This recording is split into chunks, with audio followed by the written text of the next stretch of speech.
يا أيها الذين آمنوا كتب عليكم القصاص في القتلى الحر بالحر والعبد بالعبد والأنثى بالأنثى فمن عفي له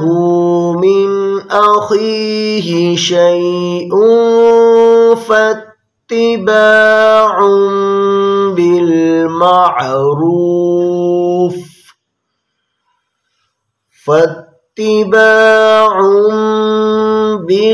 بالمعروف وأداء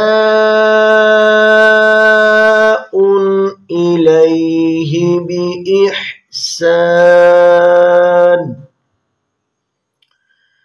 ذلك تخفيف من ربكم ورحمة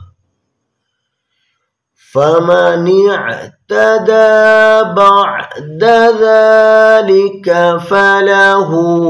عذاب أليم.